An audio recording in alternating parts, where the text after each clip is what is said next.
Abdurrahman इब्न अबी क़ुराज़ रज़ियल्लाहु अन्हु कहते हैं कि मैंने उसमें से एक कतरा नीचे गिरते हुए नहीं देखा जमीन पर। आपके सहाबा आगे बढ़ते और आपके जिस्म से लग करके वुजू का जो पानी नीचे गिर रहा था उसको अपने हाथों पर लेते यतमस्सहून बिवुज़ूही, और जिसके हाथ में पानी के वो चंद कतरात आ जाते तो कोई उसको अपनी आंखों से लगाता, कोई उसको अपने सर पर फेरता, कोई उसको अपने जिस्म पर मल लेता। क्यों?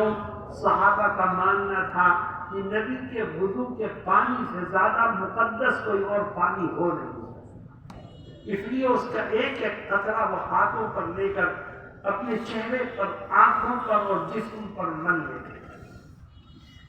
नबी करीम अलैहिस्सलाम ने किसी को मना नहीं, आपने पूरा वुजू फरमा दिया।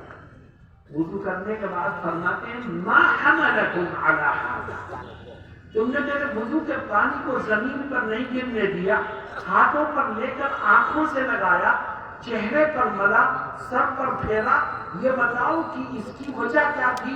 किस चीज ने तुम्हें इस काम को अंजाम देने पर आमादा किया?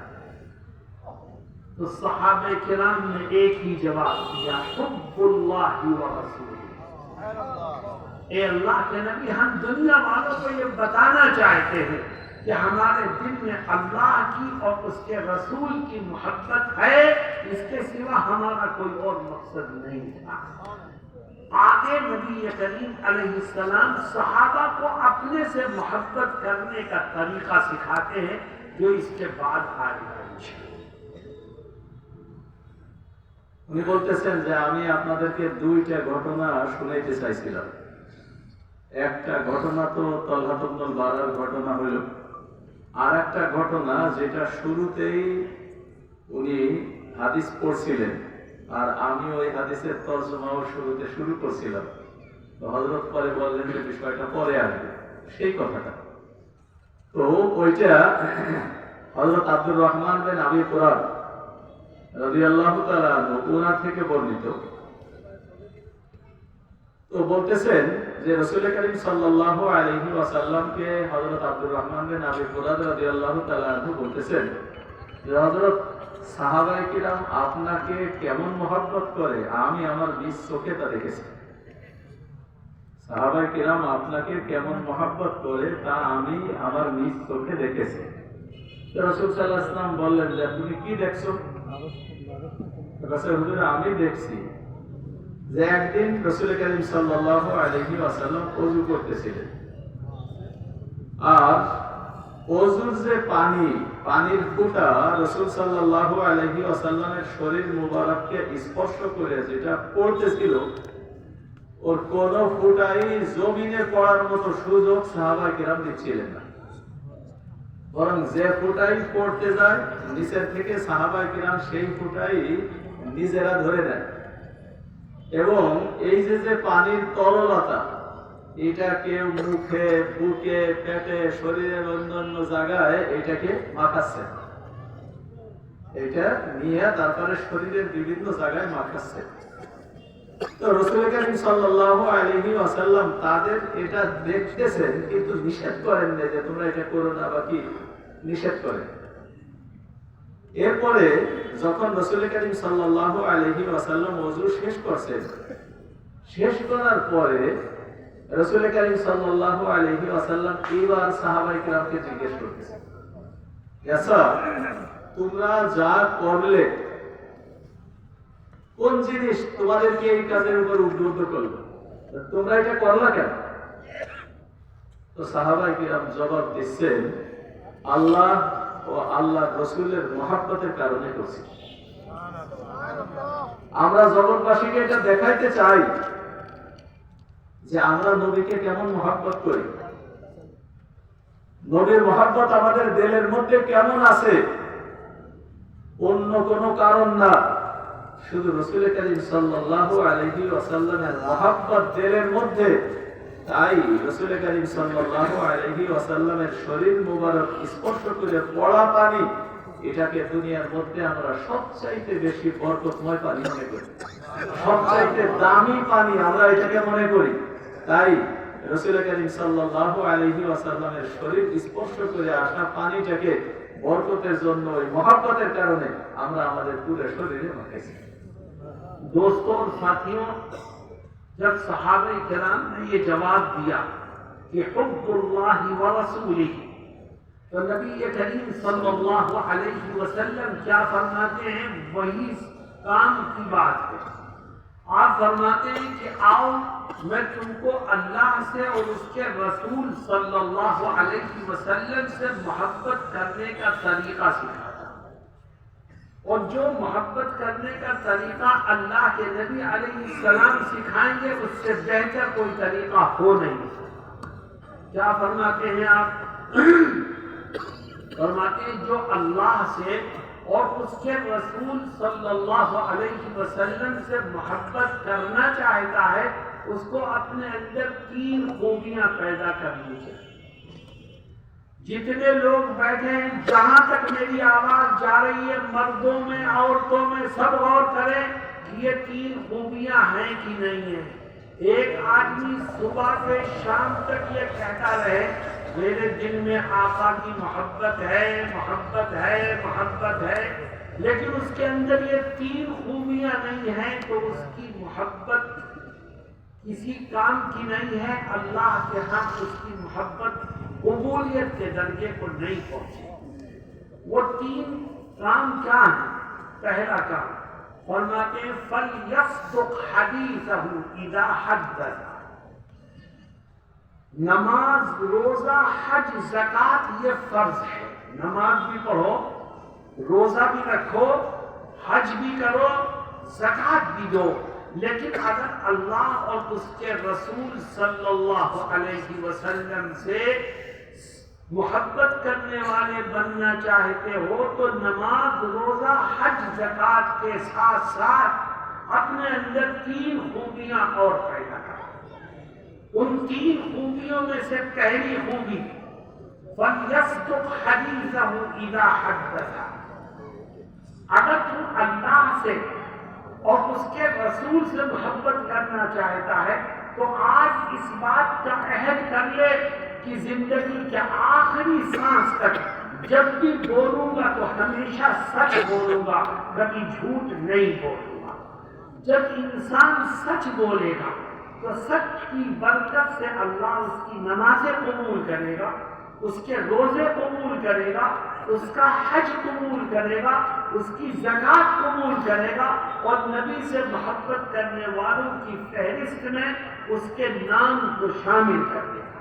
और अगर वो झूठ बोलता है, दुकान पर बैठकर झूठ बोलता है, घर के अंदर झूठ बोलता है, किसी को कोई चीज देता है तो झूठ बोलता है, लेता है तो झूठ बोलता है, तो याद रखो उसकी मोहब्बत अल्लाह के यहाँ कबूलियत के दर्जे को नहीं पहुंची। आज अफसोस की बात यह है कि मुसलमान चंद टकों के लिए झूठ बोलता है। मुसलमान सिर्फ दुनिया के थोड़े से फायदे के लिए झूठ बोल करके अपने आप को कामयाब बनाना चाहता है। हालांकि झूठ बोल के कोई कामयाब नहीं हो सकता।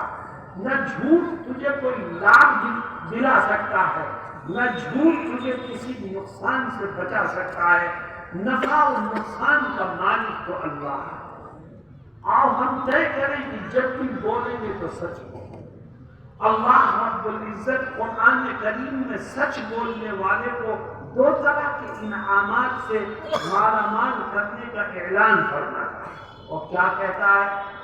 फरमाता है या अय्युहल्लज़ीना आमनु तक़ुल्लाह व क़ूलू क़ौलन सदीदा युस्लिह लकुम अअमालकुम व यग़फिर लकुम ज़ुनूबकुम। अल्लाह कहता है ए ईमान वालों, खुदा से डरो, तुम जो बोलते हो तुम्हारा रब सुनता है। खुदा से डरो और हमेशा सच्ची, सही और दुरुस्त बात ज़बान से निकालो। ए खुदा, हम हमेशा सच बोलेंगे, सच्ची बात ज़बान से निकालेंगे तो हमें मिलेगा क्या? फरमाता है 2 तरह के इनाम। पहला इनाम युस्लिह लकुम अअमालकुम, अगर तुम हमेशा सच बोलोगे तो अल्लाह रब्बुल इज्जत सच्चाई की बरकत से तुम्हारे बहुत से बिगड़े हुए कामों को बना देगा। वयग़फ़िर लकुम ज़ुनूबकुम, और दूसरा इनाम कि अगर तुम सच बोलोगे तो अल्लाह सच्चाई की बरकत से तुम्हारे बहुत से गुनाहों को माफ कर देगा। तो मुसलमानों, आओ हम भी तय करें कि हम हमेशा सच बोलेंगे ताकि नबी से मोहब्बत करने वालों में हमारा नाम भी शामिल हो। হযরত বলতেছেন ওই যে হাদিসের শেষ অংশে যে কথা ছিল যে সাহাবায়ে কেরাম বলছেন হুজুর আল্লাহ তাআলার রাসূলের মহব্বতে আমরা এটা করতেছি। রাসূল করিম সাল্লাল্লাহু আলাইহি ওয়াসাল্লাম তাদেরকে বললেন তাই যদি হয় তাহলে আসল মহব্বতের তরিকা তোমাদেরকে শিখিয়ে দেব। কি পদ্ধতিতে তোমরা মহব্বত করবে তোমাদেরকে সেই তরিকা শিখিয়ে দেব। তো সত্যি যদি চাও যে আল্লাহ আল্লাহর রাসূল তোমাকে মহব্বত করুক বা তুমি আল্লাহ আল্লাহর রাসূলকে মহব্বত করো, তাহলে তার প্রক্রিয়া তিনটা কথা তোমাদেরকে বলতেছি। এই তিনটা কথাকে আঁকড়ায় ধরবা। যদি এই তিন কথাকে আঁকড়ায় ধরতে পারো তাহলে আল্লাহ আল্লাহর রাসূল তোমাদেরকে মহব্বত করবে। ওই তিনটা জিনিস এটা খুব বেশি জরুরি, অত্যন্ত জরুরি। আল্লাহ আল্লাহ রাসূলের মহব্বত যাদের দিলের মধ্যে আছে, যারা মহব্বতের দাবিদার, তারা যেন এই তিনটা কথাকে খুব শক্তভাবে আঁকড়ায় ধরে। তার প্রথম কথা ফালিয়াসলুক হাদিসাহু ইযা হাদাসা। প্রথম কথা হলো যখনই সে কথা বলবে, সকালে সন্ধ্যায় দিনে রাতে যখনই সে কথা বলবে তো কথা সত্য বলবে, মিথ্যা কথা কখনো বলবে না। তো বলতেছেন যে এটা নারী পুরুষ যারাই এ মজমায় আছে, আমার আওয়াজ যত দূর পর্যন্ত পৌঁছাচ্ছে প্রত্যেকের জন্য এটা জরুরি। এই তিনটা জিনিসকে নিজের জিন্দেগিতে বাস্তবায়ন করতে হবে। তার প্রথমটা হলো যে যখনই কথা বলবে সে কথা সত্য বলবে। সত্য কথার মাধ্যমে মানুষ আল্লাহ তাআলার কাছে ঘনিষ্ঠ হয়। সত্য কথার মাধ্যমে আল্লাহ তাআলা তার কাজ কারবারের মধ্যে বরকত দান করে। আর সত্য কথার মাধ্যমে আল্লাহ তাআলা তাকে আল্লাহ আল্লাহর রাসূলের প্রিয় হিসেবে রেখে দেয়। তো একজন মানুষ হজ করবে, যাকাত দেবে, রোজা রাখবে, প্রত্যেকটা কাজই করবে, যদি সে কথা সত্য বলে তাহলে তার হজও কবুল হবে, তার রোজাও কবুল হবে, তার নামাজও কবুল হবে, এসব কিছু কবুল হবে সত্য কথার বরকত। আর মানুষ যেখানেই সত্য কথা বলে ওই সত্য কথার একটা বরকত আছে, এই বরকত সে অনুভব করবে। আর যদি সত্য কথা সে না বলে, মিথ্যা কথা বলে, তাহলে মিথ্যা কথার বেবরকতি আল্লাহ তাআলার সঙ্গে তার সম্পর্ক নষ্ট হবে আর বরকত থেকে সে মাহরুম হয়ে যাবে। তো বলতেছেন বড় আফসোসের কথা, দুঃখের কথা, মুসলমান আজ সামান্য বিষয়ে মিথ্যা কথা বলে, সামান্য কয়েকটা টাকার জন্য মিথ্যা কথা বলে, এরপরে দুনিয়ার সামান্য লাভের জন্য সে মিথ্যা কথা বলে। তো মানুষ যখন মিথ্যা কথা বলে তখন সে বরকত থেকে মাহরুম হয়ে যায়। দোকানে বসে মিথ্যা কথা বলে তাহলে দোকানের বরকত থেকে মাহরুম হয়ে যায়। কাউকে দেওয়ার সময় মিথ্যা কথা বলে তো দেওয়ার বরকত থেকে মাহরুম হয়ে যায়। কিছু নেয়ার সময় মিথ্যা কথা বলে তো নেয়ার বরকত থেকে সে মাহরুম হয়ে যায়। তো মানুষ যখন এই প্রত্যেকটা ক্ষেত্রে মিথ্যা কথা বলে তো কোনোদিন কামিয়াব হইতে পারে না। তার কারণ কামিয়াবি দেওয়ার মালিক তো আল্লাহ তাআলা। তো মিথ্যা কথা বলে সে আল্লাহ তাআলার হুকুম যখন লঙ্ঘন করে তখন তাকে কামিয়াবি কে দিতে পারে? দুনিয়ার কোনো কিছু তাকে কামিয়াবি দিতে পারে না। মিথ্যা কথা মানুষ বলে এই আশায় বলে যে মিথ্যা কথা বলে সে কামিয়াব হইতে চায়, কিন্তু কোনোদিনই এই কামিয়াবি তার হাতে ধরা দেবে না। আল্লাহ তাআলার হুকুম অমান্য করে সে কামিয়াব হইতে পারবে না।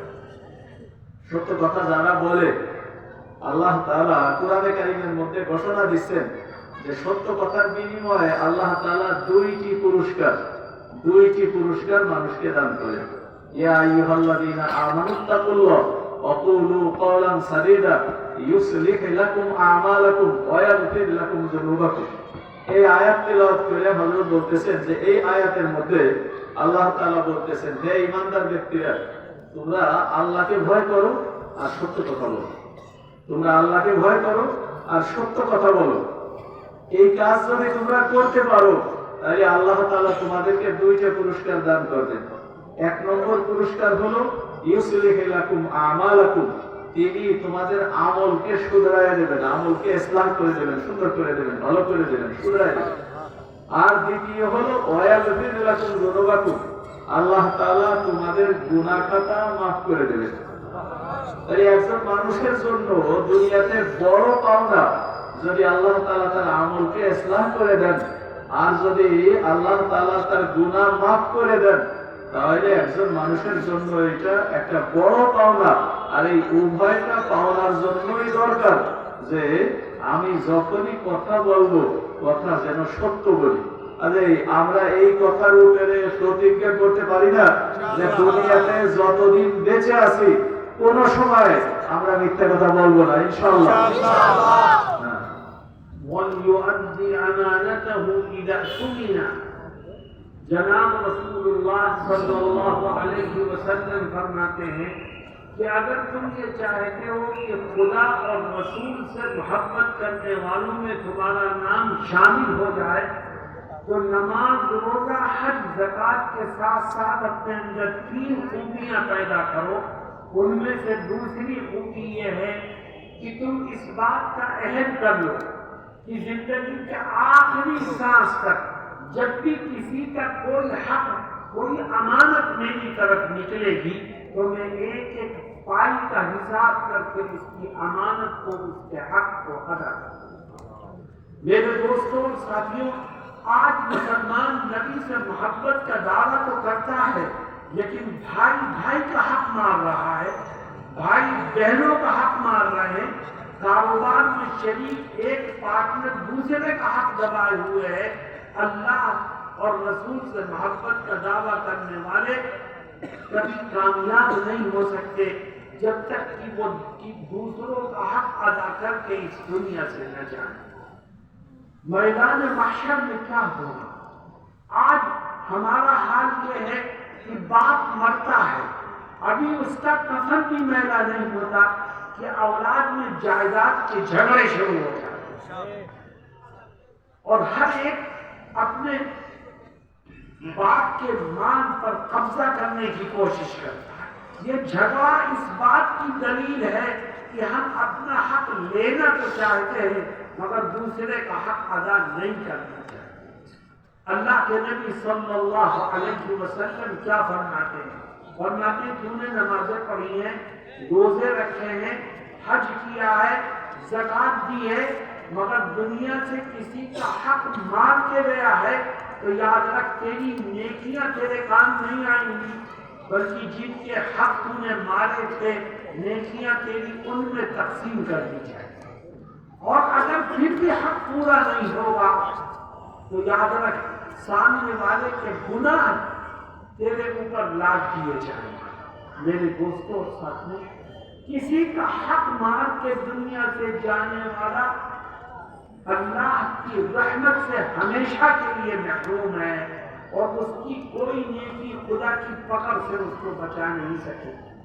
میں ایک واقعہ سنا کر کے بات آگے بڑھاتا ہوں۔ نبی کریم صلی اللہ علیہ وسلم مدینہ المنورہ میں تشریف رکھتے تھے اور مدینے کے اطراف میں اگر کسی کا انتقال ہو جاتا تو لوگ اپنے مرنے والے کو کندھے پر اٹھا کے مسجد نبوی لاتے اور آقا سے کہتے آقا اس کی نماز جنازہ پڑھا ہے، کیونکہ صحابہ کا ماننا تھا کہ جس کی نماز جنازہ آقا نے پڑھا دی اس کی مغفرت ہوتا۔ جنازہ رکھا ہوتا آقا آگے بڑھتے لیکن نماز پڑھانے سے پہلے یہ پوچھتے کہ اس کے اوپر کسی کا حق تو نہیں ہے، اس کے گلے پر کسی کا قبضہ تو نہیں ہے، اس کی طرف کسی کی امانت تو نہیں نکل رہی ہے۔ اگر معلوم ہوتا کہ اس کے اوپر کسی کا حق ہے تو آپ نماز جنازہ نہیں پڑھاتے، فرماتے تم اپنے ساتھی کی نماز پڑھو اور اس کو دفن کرو۔ علماء نے اس پر بحث کی ہے کہ آقا نماز کیوں نہیں پڑھا رہے؟ اس کی وجہ یہ ہے کہ جو کسی کا حق مان کے گیا وہ اتنا بڑا پاپ کر کے گیا ہے इतना बड़ा पाप करके गया है, इतना बड़ा पाप करके गया है कि आका की दुआओं से भी उसकी मग़फ़िरत नहीं होती। इसलिए आका उसकी नमाज जनाजा पढ़ाने से इनकार करना है। तो मेरे दोस्तों, आज से तय करो कि जब किसी का कोई हक, कोई पैसा, कोई जमीन, कोई घर, कोई जायदाद, कोई टका हमारी तरफ निकलेगा तो हम एक एक पाई का, एक एक पैसे का हिसाब करके उसके हक को अदा कर देंगे। जो अल्लाह के बंदों के हक को अदा करेगा, अल्लाह रब्बुल इज्जत नबी से मोहब्बत करने वालों की फहरिस्त में उसके नाम को शामिल कर। এরপরে হযরত বলতেছেন ওই সেই কথা যে আল্লাহ আল্লাহ রসুলের সঙ্গে মহব্বত করতে চায়, মহব্বত রাখতে চায়, সে যেন তিনটা জিনিসের উপরে খুব বেশি পাবন্দি করে। তার প্রথম একটা গেছে সত্য কথা বলা, দ্বিতীয়টা ওয়ালিওয়াতি আমানাতাহু ইযা তুমিনা, যখন আমানত তার কাছে রাখা হয় তখন এই আমানতটা সে যথাযোগ্যভাবে আদায় করবে।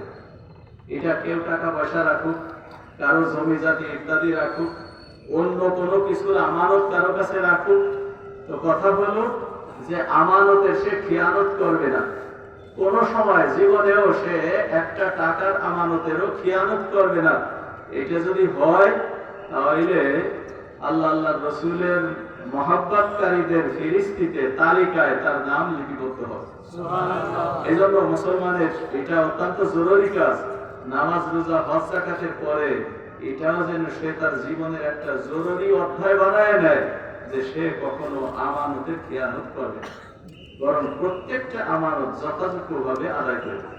তো বলতেছেন আজ আমাদের অবস্থা তো এই পর্যায়ে পৌঁছেছে যে আমানত আদায় এটা কেমন যেন ভুলে গেছি। খেয়ানত প্রত্যেকটা জায়গায় জায়গায় খেয়ানত। যে বাপ মরে গেছে তো সন্তানরা নিজের হক নেওয়ার জন্য ব্যস্ত, কিন্তু আরেকজনের হক আদায় করার ব্যাপারে তাদের কোনো তৎপরতা নাই।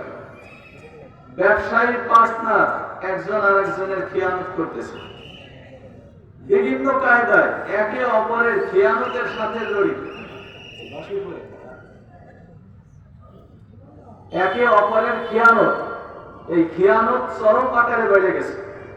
বাপ এখনো মারা গেছে, তার দাফন কাফন সম্পন্ন হয়ে পারেনি, নিজেদের মধ্যে পরস্পর ঝগড়া বেঁধে গেছে, নিজেদের মধ্যে পরস্পর ঝগড়া বেঁধে গেছে। তাহলে কে তার নিজেরটা নিয়ে নেবে? এ থেকে বোঝা যায় যে নিজের হক নেওয়ার জন্য সবাই তৎপর, কিন্তু আরেকজনেরটা আদায় করার জন্য তৎপর না। এই জন্য ভাই ভাইয়ের হক আদায় করতেছে না, হক ফাঁকি দিচ্ছে, আমানত নষ্ট করতেছে, ভাই বোনের আমানত নষ্ট করতেছে। খবরদার, এটা খুব সতর্কতার সাথে জায়গা রাখা দরকার যে যদি যথাযোগ্যভাবে আমানতের হেফাজত কেউ না করে তাহলে তার নামাজ, রোজা, হজ, যাকাত এগুলির সুফল সে আখিরাতে ভোগ করতে পারবে না। এরপরে হযরত বলতেছেন যে আমানতের খেয়ানত করে কেউ যদি দুনিয়া থেকে যায় তাহলে তার আখিরাতের অবস্থাটা কি হবে?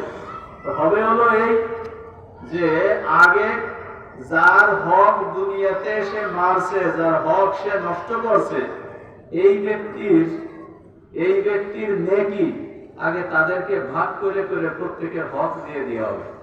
তার মানে দুনিয়াতে সে নিচে অর্থ সম্পদ, জমি ইত্যাদি, আর আখিরাতে ওই হক পূরণ করা হবে তার নেকি দিয়ে। কাজে এই জায়গায় সে নামাজ, রোজা, হজ, যাকাতের মাধ্যমে সে যে নেকি কামাই করছে, ওই নেকি আখিরাতের ময়দানে তার পাওনাদারদেরকে, যাদের হক সে মারছে, ওই পাওনাদারদেরকে পরিশোধ করা হবে। এ দেওয়ার পরেও অনেক ক্ষেত্রে দেখা যাবে যে তার নেকি শেষ হয়ে গেছে কিন্তু পাওনাদার এখনো শেষ হয়নি। তাহলে সেই ক্ষেত্রে পাওনাদারের গুনাহ তার উপরে চাপায়ে দিয়ে তারপরে সে জাহান্নামে চলে যাবে, অথচ দুনিয়ার থেকে সে অনেক নেকি নিয়ে গেছিল।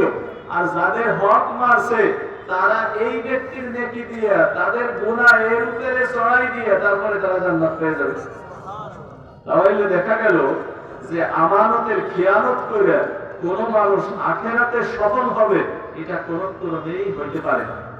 এরপরে বলতেছেন যে আর একটা ঘটনা শুনে যে সাহাবায়ে কিরামের সময় এই অবস্থা ছিল যে হুজুর তো মদিনায় থাকতেন, মদিনার আশপাশে যার যেখানে ইন্তেকাল হইতো লাশ কাঁধে করে মানুষ নিয়ে আসতো রাসূল করিম সাল্লাল্লাহু আলাইহি ওয়াসাল্লামের দরবারে জানাজার নামাজ পড়ানোর জন্য। আয়েশা তারা আবেদন জানাইতো যে হুজুর এই লোকটা মারা গেছে আমাদের এই সাথী, আপনি তার জানাজা পড়াই দেন। এই দূর দূরান্ত থেকে নিয়ে আসতো এই কারণে যে তাদের বিশ্বাস ছিল রাসূল করিম সাল্লাল্লাহু আলাইহি ওয়াসাল্লাম যদি কারো জন্য মাগফিরাতের দোয়া করে দেন, কারো জানাজার নামাজ পড়ায় দেন, তাহলে ওই ব্যক্তির মাফ হয়ে যাবে। তো হুজুর আকরাম সাল্লাল্লাহু আলাইহি ওয়াসাল্লামের কাছে যখন জানাজা হাজির হইতো, তো রাসূল সাল্লাল্লাহু আলাইহি ওয়াসাল্লাম জানাজা পড়ানোর জন্য আগে বাড়তেন। তো প্রথমে জিজ্ঞেস করতেন এই ব্যক্তির উপরে মানুষের কোনো হক আছে কিনা, এই ব্যক্তির উপরে মানুষের কোনো ঋণ আছে কিনা, সে কারো হক ফাঁকি দিয়েছে কিনা, আমানত নষ্ট করছে কিনা, এই বিষয় আগে জিজ্ঞেস করতেন। যদি মানুষ বলতো যে না তার কাছে কোনো খরচ নাই, কারো হক নাই, বা সে আমানতের খিয়ানত করে নেই, তো রাসূল করিম সাল্লাল্লাহু আলাইহি ওয়াসাল্লাম তার জানাজার নামাজ পড়াইতেন। আর যদি বলতেন যে এই ব্যক্তির উপরে অন্যের হক আছে বা অন্যের পাওনা ঋণ আছে বা সে মানুষের হক নষ্ট করছে, তাহলে রাসূল সাল্লাল্লাহু আলাইহি ওয়াসাল্লাম বলতেন সাল্লু আলা সাহিবিকুম, তোমরা তোমাদের সাথীর জানাজা পড়ে নাও, আমি জানাজা পড়াবো না। তো রাসূল করিম সাল্লাল্লাহু আলাইহি ওয়াসাল্লাম এই ব্যক্তির জানাজা না পড়ানোর কি কারণ, এই বিষয় নিয়ে উলামায়ে কিরাম বিশ্লেষণ করেছেন। তো উলামায়ে কিরাম বিশ্লেষণ করে তারা এই সিদ্ধান্তে উপনীত হয়েছেন যে হক, মানুষের হক ফাঁকি দেওয়া, মানুষের আমানত নষ্ট করা, খিয়ানত করা, এটা এত বড় অন্যায় যে রাসূল করিম সাল্লাল্লাহু আলাইহি ওয়াসাল্লামের মাগফিরাতের দোয়ার পরেও ওই ব্যক্তি আখিরাতে ক্ষমা পাবে না। তো যে মানুষটা রাসূল সাল্লাল্লাহু আলাইহি ওয়াসাল্লামের দোয়া ইস্তেগফারের পরেও সে ক্ষমা পাবে না, হুজুর আকরাম সাল্লাল্লাহু আলাইহি ওয়াসাল্লাম তার জানাজা পড়াইতেন না। যার জানাজা পড়াইলে সে মুক্তি পাবে, রাসূল সাল্লাল্লাহু আলাইহি ওয়াসাল্লাম তার জানাজা পড়াইতেন। এর থেকে আমরা একটা জিনিস বুঝলাম যে আমানতের খিয়ানত, মানুষের হক নষ্ট করা, এটা এত বড় অপরাধ যে রাসূল করিম সাল্লাল্লাহু আলাইহি ওয়াসাল্লাম জানাজা পড়াইয়া তার জন্য মাগফিরাতের দোয়া করলেও তাতে সে মুক্তি পাবে না, এত বড় অপরাধ। কাজেই আমরা একটা প্রতিজ্ঞা করি যে জীবনে কোনো মানুষের টাকা পয়সা জমি জাতি কোনো কিছু, এর কোনো কিছুর খিয়ানত আমরা করবো না, পারবো না ইনশাআল্লাহ। وَلْيُحْسِنْ جَوَارَ مَنْ جَاوَرَهُ أو كما قال صلی اللہ علیہ وسلم۔ میرے دوستوں اور ساتھیوں، ماؤں اور بہنوں، آخری چیز بڑی اہم ہے۔ نبی کریم علیہ السلام فرماتے ہیں کہ اگر اللہ سے اور مجھ سے محبت کرنے والوں میں شامل ہونا چاہتے ہو تو نماز، روزہ، حج، زکوٰۃ کے ساتھ ساتھ ایک تیسرا کام اور کرو، اور وہ تیسرا کام یہ ہے کہ آج سے اس بات کا عہد کر لو کہ زندگی کے آخری سانس تک اپنی زبان سے، اپنے ہاتھ سے، اپنے عمل سے، اپنے کردار سے کبھی اپنے پڑوسی کے دل کو ٹھیس نہیں پہنچائیں گے۔ جس سے اس کا پڑوسی خوش ہوگا اس سے اس کا نبی خوش ہوگا، اور جس سے اس کا نبی خوش ہوگا اس سے اس کا خدا خوش ہوگا۔ پڑوسی کہتے کسے ہیں؟ جس کی دیوار تیری دیوار سے مل رہی ہے وہ تیرا پڑوسی ہے، جس کا دروازہ تیرے دروازے کے سامنے ہے وہ تیرا پڑوسی ہے۔ تیری زبان سے اس کو تکلیف نہ پہنچے، تیرے ہاتھ سے اس کو تکلیف نہ پہنچے، تیرے عمل سے تکلیف نہ پہنچے۔ دوستوں ساتھیوں، آج مسلمانوں کے محلوں میں گھس جاؤ تو ایسا لگتا ہے کہ ہر پڑوسی کا ہاتھ دوسرے پڑوسی کے گریبان ہے۔ چھوٹی چھوٹی باتوں پر لڑائی ہوتی ہے، دروازہ کھولنے پر لڑائی ہوگی، کوڑا ڈالنے پر لڑائی ہوگی، سائیکل اور موٹر سائیکل کھڑی کرنے پر لڑائی ہوگی، اور آقا فرماتے ہیں کہ جو اپنے پڑوسی سے لڑے وہ مجھ سے محبت کرنے والا بن ہی نہیں سکتا۔ میرے دوستوں اور ساتھیوں، ہمیں اپنے گریبان میں جھانک کر کے دیکھنا چاہیے۔ ہمارا پڑوسی امیر بھی ہو سکتا ہے، غریب بھی ہو سکتا ہے، पड़ोसी हिंदू भी हो सकता है, मुसलमान भी हो सकता है, पड़ोसी सिख भी हो सकता है, ईसाई भी हो सकता है। इस्लाम कहता है जब जो तेरा पड़ोसी है तू उसके साथ अच्छा सलूक कर। पड़ोसी के साथ अच्छा सलूक करेगा तो तेरा नबी भी तुझसे खुश होगा, तेरा खुदा भी तुझसे खुश होगा। मेरे दोस्तों और साथियों, आज हमारा हाल क्या है, हमें गौर करना चाहिए। मैं औरतों को मुखातब करके कहना चाहता हूं कि आज पड़ोस में लड़ाइयां बहुत ज्यादा औरतों की वजह से होती हैं। एक पड़ोस में रहने वाली औरत दूसरी पड़ोसन को बर्दाश्त करने को तैयार नहीं। हमारी जबान कैंची की तरह चलती है और लड़ाइयों को हम आम करने पर तुले हुए हैं। मैं एक हदीस शरीफ अपनी बहनों को सुनाता हूं, अपनी जबान को काबू में रखो और पड़ोसियों के साथ अच्छा सलूक करो, वरना होगा क्या। नबी करीम सल्लल्लाहु अलैहि वसल्लम मस्जिद नबवी में तशरीफ फरमा थे। आपके सामने एक औरत का तज़किरा और सहाबा ने कहा कि ए आका, हमारे पड़ोस में एक औरत है, मोहल्ले में एक औरत है, वो सदका खैरात बहुत करती है, नवाफिल बहुत पढ़ती है, इबादत बहुत करती है, रोजे बहुत रखती है, मगर उसमें एक कमी है। कमी क्या है? वलाकिन्नहा तुबदी जीरानहा बिलिसानिहा। उसमें कमी यह है कि वो अपनी जबान से अपनी पड़ोसनों को तकलीफ पहुंचाती है। तो आका क्या कहते हैं? फरमाते हिया फिन्नार, फरमाते उसकी नमाजें बहुत, उसके रोजे बहुत, उसका सदका खैरात बहुत, लेकिन चूंकि वो अपनी जबान से अपनी पड़ोसन को तकलीफ पहुंचाती है, इसलिए कल उसकी कोई नेकी उसके काम नहीं आएगी। पड़ोसियों को तकलीफ पहुंचाने की वजह से खुदा उसको जहन्नम में झोंक दे। उसी मजलिस में एक दूसरी औरत का तज़किरा हुआ और सहाबा ने कहा कि ए आका, हमारे यहाँ भी एक खातून है, वो बहुत नफिले नहीं पढ़ती, फराइज पढ़ लेती है, बहुत रोजे नहीं रखती, रमजान का रख लेती है, बहुत सबका खैरात नहीं करती, थोड़ा बहुत करती है, यानी आमाल उसके बहुत कम है, लेकिन उसमें खूबी है। वलाकिन्नहा ला तुबदी जीरानहा बिलिसानिहा।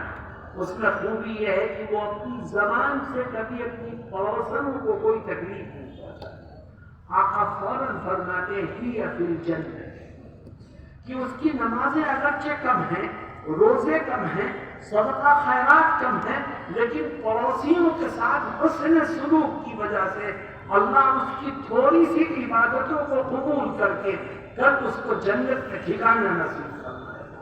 मेरे दोस्तों, मर्दों और औरतों में दोनों को मुखातब करता हूं कि अपने पड़ोसियों को कभी तकलीफ मत पहुंचाओ।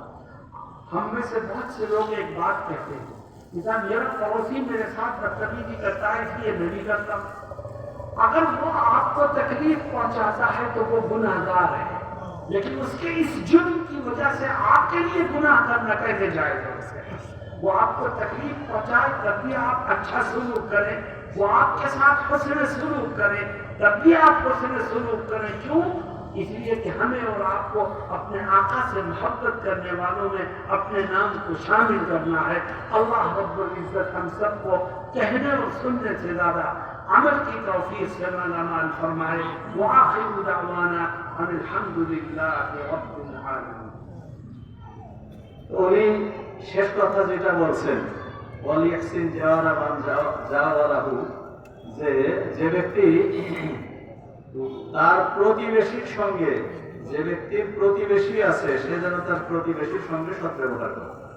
তো বলতেছেন যে প্রতিবেশীর সঙ্গে সদ্ব্যবহার এটা অত্যন্ত গুরুত্বপূর্ণ আরেকটা বিষয়। প্রতিবেশীর সঙ্গে ভালো ব্যবহার যে করবে, তো রাসূল করিম সাল্লাল্লাহু আলাইহি ওয়াসাল্লামকে মহব্বতকারীদের তালিকায় তার নাম যুক্ত হবে।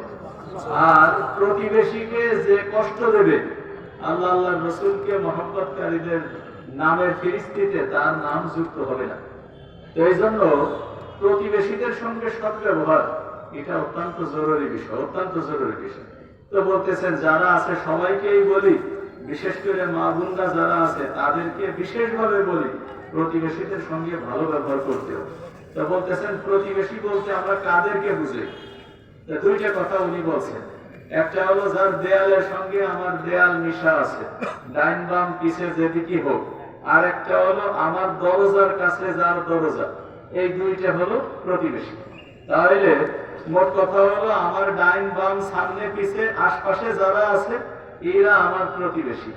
এই প্রতিবেশীদের সঙ্গে যেন আমি আচরণটা সুন্দর করি, ভালো করি।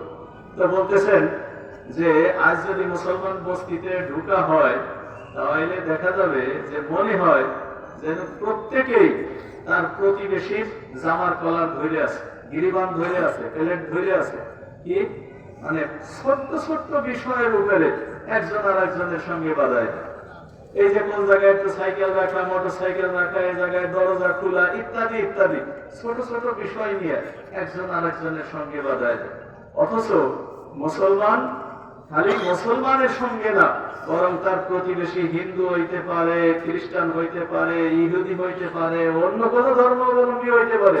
রাসূল কারীম সাল্লাল্লাহু আলাইহি ওয়াসাল্লাম প্রতিবেশীর সঙ্গে সদ্ব্যবহারের ক্ষেত্রে কিন্তু মুসলমান হইতে হবে এই কথাটা জরুরি বলে সাব্যস্ত করেন নাই, বরং প্রতিবেশী যেই হোক তার সঙ্গে সদ্ব্যবহার এটাকে জরুরি হিসেবে ঘোষণা করেছেন।